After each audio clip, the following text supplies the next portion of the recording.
வணக்கம் நண்பர்களே, சதாசிவ பிரம்மம் யூடியூப் சேனல் உங்களை அன்போடு வணங்கி வரவேற்கின்றோம்.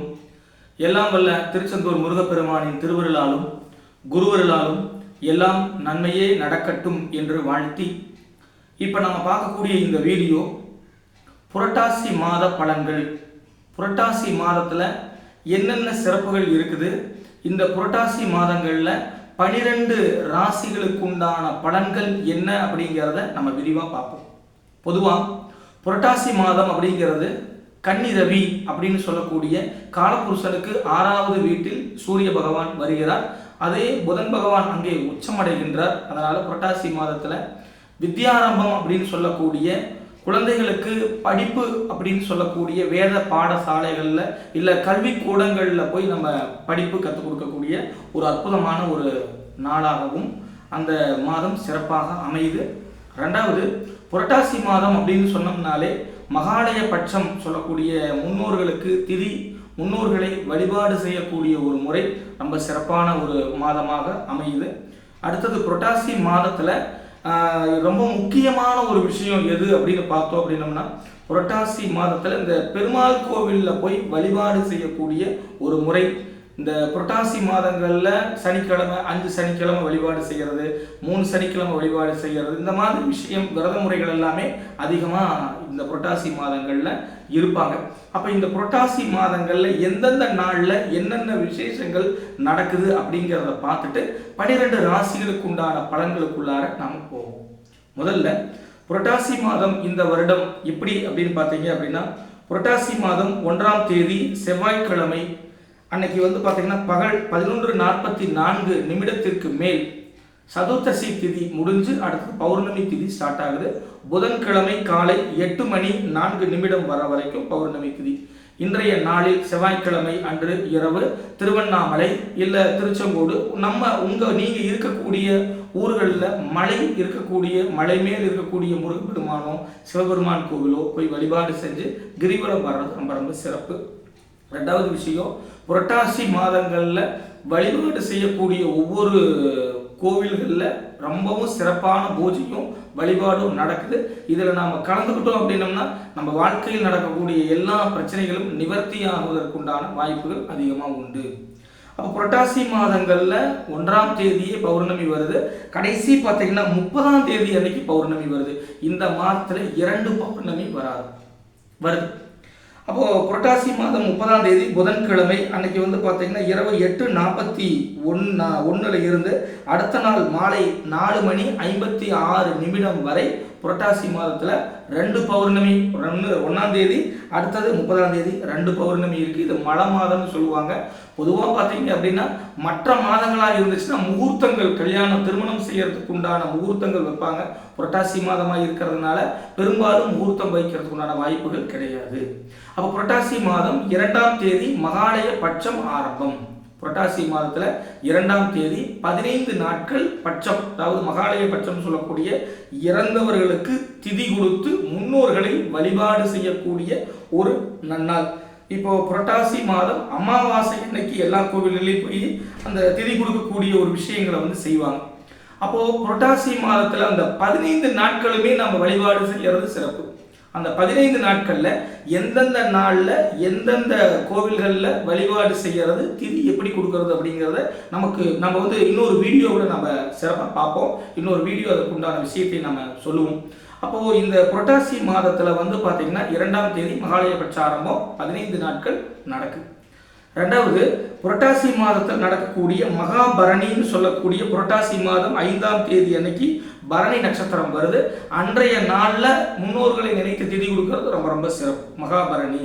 அடுத்தது பார்த்தீங்கன்னா புரட்டாசி மாதம் அமாவாசை 16ஆம் தேதி அன்னைக்கு வருது. புரட்டாசி மாதம் 16ஆம் தேதி புதன்கிழமை அமாவாசை திதி அன்னைக்கு வரதுனால மகாலய பட்சம் அன்றைய நாள் முன்னோர்களை வழிபாடு செய்வது கொடுமுடி, கூடுதுறை பவானி, காசி இல்லை அந்தந்த ஊர்களில் என்னென்ன நதிக்கரையில் குளக்கரையில் திதி கொடுக்கறதுக்கு உண்டான வழிபாடு முறைகள் எப்படி இருக்குதோ சம்பிரதாயப்படி அந்த மாதிரி செஞ்சுக்கிறது ரொம்ப ரொம்ப சிறப்பு. அதுக்கு அடுத்தது புரட்டாசி மாதத்தில் நடக்கக்கூடிய முக்கியமான விசேஷமாக இருக்கக்கூடிய ஆயுத பூஜை. இப்போ பொதுவாக பார்த்தீங்கன்னா புரட்டாசி மாதத்தில் ஆயுத பூஜை அந்த திதி வந்து ஒரு நாள் முழுவதும் இருக்கிற மாதிரி வரும். இந்த வருடம் பார்த்தீங்கன்னா கொஞ்சம் முதல் நாளும் அடுத்த நாளும் 2 நாள் சேர்ந்து வர்றதுனால பஞ்சாங்கங்களில் முதல் ஆயுத பூஜைன்னு ஒரு நாள் வெள்ளிக்கிழமையும் போட்டிருக்கிறாங்க, அடுத்த நாள் பார்த்தீங்கன்னா சனிக்கிழமையும் போட்டிருக்கிறாங்க, அடுத்தது வைஷ்ணவ ஆயுத பூஜை அப்படின்னு போட்டிருக்கிறாங்க. இந்த இடத்துல ஒரு குழப்பம் வந்துடுது எல்லாருக்குமே. அப்போ ஆயுத பூஜை எப்படி கொண்டாடுறது, ஆயுத பூஜை என்னென்ன விசேஷங்கள் எந்தெந்த நேரங்களில் செய்யறது அப்படிங்கிறதையும் ஒரு வீடியோவை நம்ம எடுத்து போடுவோம். அதில் நம்ம தெளிவாக பார்த்துக்கலாம். அப்போது ஆயுத பூஜை வரக்கூடிய நாள் வந்து பார்த்திங்கன்னா வெள்ளிக்கிழமை அஷ்டமி திதி 12 மணி 7 நிமிடத்திற்கு முடியுது.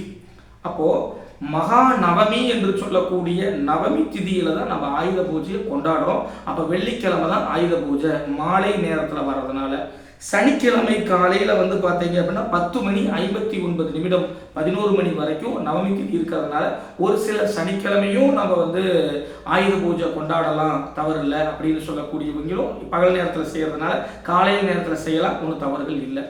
அப்போது அடுத்த நாள் வந்து பார்த்திங்கன்னா சனிக்கிழமை அன்னைக்கு வித்யாரம்பம் பள்ளிக்கூடங்களில் போய் நம்ம குழந்தைகளில் முதல் நாள் அன்னைக்கு கொண்டு போய் அரிசியில் வந்து ஆப்போட வச்சு குழந்தைய வந்து பள்ளிக்கூடத்தில் கொண்டு போய் விடுறது.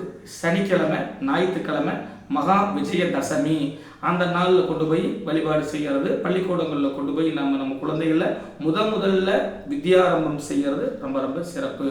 அப்போ புரட்டாசி மாதத்தில் வந்து பார்த்தீங்கன்னா இவ்வளோ விசேஷங்கள் இருக்குது. இருந்தாலும் புரட்டாசி மாதம் அமாவாசை அன்னைக்கு கேதார கௌரி விரதம் முடிவு அந்த நாள்லையும் அந்த இடத்துல இருக்குது. அப்போ புரட்டாசி மாதத்தில் இன்னும் என்ன விசேஷங்கள் எல்லாம் இருக்குது அப்படிங்கிறத நம்ம பார்க்குறோம் அப்படின்னு சொன்னோம்னா புரட்டாசி மாதங்களில் வந்து சுக்கிர ஜெயந்தி வருது. அன்றைய நாளில் சுக்கிர பகவானை போய் நம்ம அர்ச்சனை பண்ணிட்டு வந்தோம் அப்படின்னம்னாலும் சிறப்பாக இருக்கும். அது எந்த நாள் வருது அப்படின்னு பார்த்தீங்கன்னா புரட்டாசி மாதம் கரெக்டாக 11ஆம் தேதி அன்னைக்கு சுக்கிர ஜெயந்தி. அப்போ இந்த நாள் இந்த வருடத்தில் இந்தந்த விசேஷங்கள் எல்லாம் நடந்துகிட்டு இருக்குது. அப்போ புரட்டாசி மாதத்தில் கிரகநிலைகள் எல்லாம் எப்படி இருக்குது, அப்போ புரட்டாசி மாதத்தில் கிரகநிலைகளின் மூலமாக 12 ராசிகளுக்கு என்னென்ன பலன்கள் நடக்க போகுது. பொதுவாக புரட்டாசி மாதம் அப்படின்னு சொல்லக்கூடிய இடங்களில் வந்து சுக்கிரன் வந்து நீச்சமடைவார், புதன் பகவான் உச்சமடைவார். அப்போது சுக்கிரன் நீச்சம் அடையும் போது அது என்ன நடக்குது அப்படின்னு பார்த்தீங்கன்னா அன்றைய மாதத்தில் வந்து காய்கறிகள் விலை உயர்றது, பூ விலை உயர்வு, மளிகை சாமானங்கள் விலை உயர்வு, இந்த மாதிரி விஷயங்கள் எல்லாம் நடக்கும். சிலர் வந்து பார்த்தீங்கன்னா கன்னியில் வந்து 6ஆம் இடத்துல சூரியன் வர்றதுனால அரசியல் சம்பந்தப்பட்ட விஷயங்கள் ஏதாவது குழப்பமோ குளறுபடிகளோ ஏற்படுவதற்கு வாய்ப்புகள் அதிகம் உண்டு.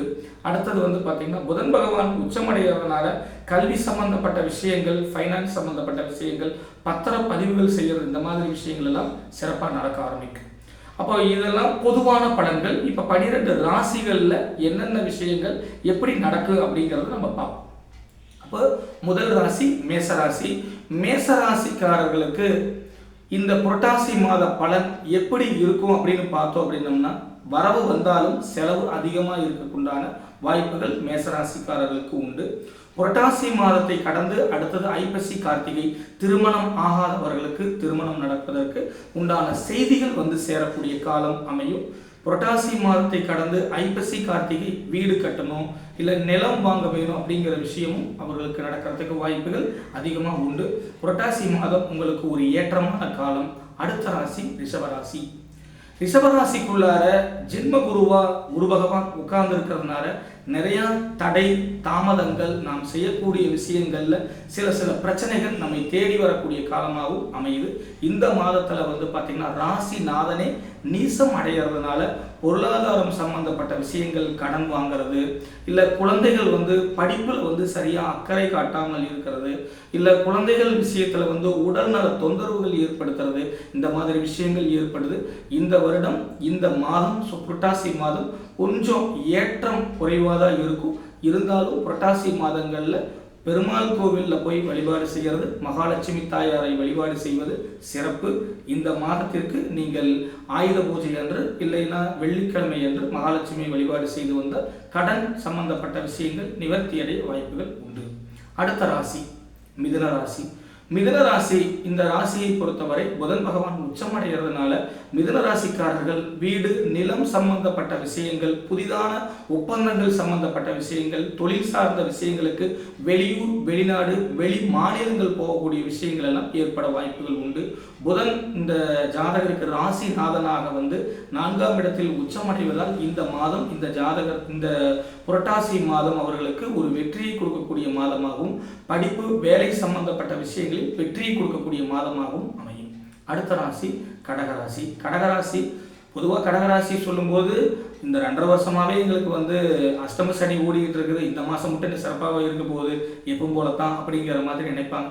இருந்தாலும் கடகராசியை பொறுத்த வரைக்கும் இந்த மாதம் ஒரு நல்ல ஒரு மாதமாக அமைய போகுது. ஏன்னா ராசிக்கு 3ஆம் இடத்தில் புதன் பகவான் உச்சமடைகிறதுனால படித்து வேலை இல்லாதவர்கள் வெளிநாடு வெளி மாநிலங்கள் போவதற்குண்டான வாய்ப்புகள் அமையும். கடன் வாங்கணும் அப்படின்னு சொன்னால் இந்த மாதங்களில் கடன் அடைவதற்குண்டான வாய்ப்புகள் அதிகம் உண்டு. இருந்தாலும் உடல் நலங்களில் கொஞ்சம் அக்கறை காட்ட வேண்டிய மாதமாக இந்த மாதம் அமையும். அடுத்த ராசி சிம்மராசி. சிம்மராசி நேயர்களே, சிம்மராசிக்கு எப்படி இருக்கு? சிம்மராசியை பொறுத்த வரைக்கும் பார்த்தீங்கன்னா ராசிக்கு 2லேயே சுக்கிர பகவான் போய் நீசமடைதல் எவ்வளவு பணம் வந்தாலும் பத்தல, எவ்வளவு பணம் வந்தாலும் பணம் நெருக்கடியாகவே இருக்குது, வேலையே இல்லை, இந்த வேலையை நினைச்சு போன வேலையே சரியா அமையல அப்படிங்கிற மாதிரி பலன்கள் தான் பெரும்பாலான நபர்களுக்கு இருக்கு. இருந்தாலும் இந்த மாதத்தில் கொஞ்சம் வண்டி வாகனங்களில் போகக்கூடியவர்கள் கொஞ்சம் கவனமாகவும், ஏதாவது பிரச்சனைகள் அக்கம் பக்கம் ஏதாவது சண்டை சச்சரவுகள் வந்தாலும் அந்த சண்டைகளில் இருந்து நாம் கொஞ்சம் நகர்ந்துக்கிறது நல்லது. அப்படி இருந்தால் இந்த மாதம் சிறப்பாக அமையும். அடுத்த ராசி கன்னிராசி. கன்னிராசி நேயர்களே, கன்னிராசிக்காரர்களுக்கு எப்பவுமே ராஜயோகம் தான். கன்னிராசினாலே காதல் ராசி, திருமணமாகாதவர்களுக்கு திருமணம் கைகூடக்கூடிய காலம், இல்லை காதல் சம்பந்தப்பட்ட விஷயங்கள் இருக்கக்கூடிய வாலிபர்கள் இளைஞர்கள் இளைஞர்கள் லவ் சம்பந்தப்பட்ட விஷயங்கள் இருந்தாலும் இந்த மாதம் இந்த வருடம் உங்களுக்கு வெற்றியை கொடுக்கக்கூடிய வருடமாகவும் அமையும். 2வது கல்வி சம்பந்தப்பட்ட விஷயத்தில் பசங்க பிள்ளைங்கள்லாம் சரியாக படிக்கலை, மார்க் வாங்கலை அப்படின்னு நினைச்சாலும் அதிக மதிப்பெண் வாங்குவதற்குண்டான வாய்ப்புகள் அதிகம் உண்டு. கன்னிராசியை பொறுத்த வரைக்கும் எப்பவுமே அறிவாளி நல்ல புத்திசாலியாக இருக்கிறதுனால அவர்கள் வாழ்க்கையில் வெற்றியும் மகிழ்ச்சியும் எப்பொழுதும் இருந்து கொண்டே இருப்பார்கள், மகிழ்ச்சியாகவே வாழ்வார்கள். அடுத்த ராசி துலாம் ராசி. துலா ராசிக்கு இந்த வருடமே குரு பகவான் 6ஆம் இடத்துல போய் உட்கார்ந்துருக்கிறாரு. ராசிநாதனும் போய் நீசமாகிருக்கிறாரு. கையில் காசு எவ்வளோ வந்தாலும் பத்தாது, கடன் வாங்கக்கூடிய ஒரு சூழ்நிலைகள். இங்கே கடன் வாங்கி அங்கே கடன் கட்டினேன், அங்கே கடன் வாங்கி இங்கே கடன் கட்டினேன், கடனே வாசமாக போச்சு. இந்த புரட்டாசி மாதத்தில் எங்களுக்கு வந்தாலே எனக்கு ஒரு பிரச்சனையாகவே இருக்குது. இது யார் சொல்லுவாங்கன்னா துளாராசிக்காரங்க தான் சொல்லுவாங்க. துளாராசிக்கு இந்த மாதம் ஒன்றும் சிறப்பு பெருசாக இல்லை, இருந்தாலும் பணம் கொடுக்கல் வாங்கல கொஞ்சம் கவனம் தேவை. அடுத்த ராசி விருச்சக ராசி. விருச்சக ராசிக்கு குரு பகவான் ராசிநாதனை நேரடியாக 7வது பார்வையால் பார்ப்பதனால் இந்த மாதம் இந்த வருடம் அவர்களுக்கு தொழில் சம்பந்தப்பட்ட விஷயங்களை நல்ல அபிவிருத்தியை கொடுக்கக்கூடிய மாதமாக அமையும். தொழில் சம்பந்தப்பட்ட விஷயங்களில் புதிய முயற்சிகள் இருக்கிறது, தொழில் சம்பந்தப்பட்ட விஷயத்தில் வந்து பார்த்திங்கன்னா இன்வெஸ்ட்மெண்ட் போடுறது, இல்லை பார்ட்னர்ஷிப் மூலமாக தொழில் செய்கிறது, படிக்காத குழந்தைகள் எல்லாம் படிக்கிறது, நிறைய மார்க் வாங்குறது, இந்த மாதிரி விஷயங்கள் எல்லாம் அதிகமாக நடக்க இருக்கிறதுக்கு வாய்ப்புகள் உண்டு. அடுத்த ராசி தனுசு ராசி. தனுசு ராசிக்கு குரு பகவான் 6லேயே உட்கார்ந்துருக்கிற ராசிநாதனே 6ல் போய் உட்கார்ந்துருக்கிறதுனால இந்த வருடம் கடனோ கடன், எவ்வளவு கடன் வாங்கினாலும் கடனை கட்டவே முடியாது. இங்கே வாங்கி அங்கே கட்டலான்னு கூட நினைச்சாலும் அங்கேயும் கடன் வாங்கினாலும் எங்கேயுமே கட்ட முடியாது, அவ்வளவு விரயமாகவே போயிட்டு இருக்கும். அப்போது விரயத்தை நோக்கி பயணம் பண்ணிக்கிட்டு இருக்கிறதுனால முடிஞ்ச வரைக்கும் புதுசாக எந்த ஒரு தொழிலையும் ஆரம்பிக்காமல் இல்லை புதுசாக எதுவும் கடன் வாங்காமல் இருப்பது சிறப்பு. தனுசு ராசியை பொறுத்த வரைக்கும் கொஞ்சம் அதிகமாக புலம்பல், அதிகமாக கவலை, அதிகமாக மன உளைச்சல், இந்த மாதிரி விஷயத்தில் எல்லாமே அதிகமாக சொல்லியே உருவாகுவதற்கு வாய்ப்புகள் அதிகமாக இருக்கும். முடிஞ்ச வரைக்கும் வியாழக்கிழமை அன்னைக்கு தட்சிணாமூர்த்தியை தரிசனம் செஞ்சுக்கிட்டு வந்தோம் அப்படின்னோம்னா நமக்கு மாற்றத்தை ஏற்படுத்துவதற்கு வாய்ப்புகள் அதிகம் உண்டு. அடுத்த ராசி மகர ராசி. மகர ராசியை பொறுத்த வரைக்கும் இந்த காலம் அப்படின்னு சொல்கிறது 7.5 சனியினுடைய கடைசி காலமாக இருந்தாலும் 7.5 சனியின் மூலமாக அவர்கள் ஏதாவது ஒரு சுப விஷயங்கள், வீடு கட்டுறது, நிலம் வாங்குறது, திருமணம் ஆகாதவர்களுக்கு திருமணம் ஆகிறது, புத்திர பாக்கியம் இல்லாதவர்களுக்கு புத்திர பாக்கியம் ஆகுது, படித்து முடிச்சுட்டு வேலை இல்லாமல் இருப்பவர்களுக்கு வேலை கிடைக்கிறது, இந்த மாதிரி பலவிதமான விஷயங்களை வெற்றி கொள்ளக்கூடிய வருடமாகவும் இந்த வருடம் அமையும். இருந்தாலும் அவர்களுக்கு ஏதாவது ஒரு மன உளைச்சலை உருவாக்கிக்கிட்டே அவைகளை கற்பனை பண்ணிக்கிட்டே இருப்பாங்க. அதை மட்டும் தவிர்த்துக்கிட்டோம் அப்படின்னம்னா நிச்சயமாக நன்மை தரும். இந்த வருடம் முழுவதும் நீங்கள் ஆஞ்சநேயரையோ இல்லை விநாயகர் கோவிலுக்கோ போய் வழிபாடு செஞ்சுட்டு வந்தோம்னா இந்த மாதம் மட்டுமல்ல, வரக்கூடிய இந்த வருடம் முழுவதும் வெற்றியை தரக்கூடிய மாதமாக அமையும். அடுத்த ராசி கும்பராசி. கும்பராசி நேயர்களே, கும்பராசி அப்படின்னு சொன்னோம்னாலே காலபுருஷனுக்கு 11வது ராசியாக வரதுனால எந்த விஷயங்களாக இருந்தாலும் வெற்றியை எதிர்கொள்ளக்கூடிய ஒரு ராசி கும்பராசி. கும்பராசிக்காரர்கள் மனோதைரியம் படைத்தவர்கள், வாழ்க்கையை வெற்றியை நோக்கி பயணம் செய்யக்கூடியவர்கள், வாழ்க்கையில் எந்த விஷயமா இருந்தாலும் வெற்றியாகவே அமையும். இந்த சனி பகவான் 12ஆம் ராசியிலேயே உட்கார்ந்து இருக்கிறதுனால ஒரு சின்ன சின்ன மன உளைச்சல்களும் சின்ன சின்ன விஷயங்கள் ஏதாவது அதிகமான மன கஷ்டங்களையும் உருவாக்கும். இருந்தாலும் திருமணமாகாதவர்கள் வண்டி வாகனம் வாங்கக்கூடிய அமைப்பு இந்த வருடம் உண்டு, இந்த மாதமும் உண்டு.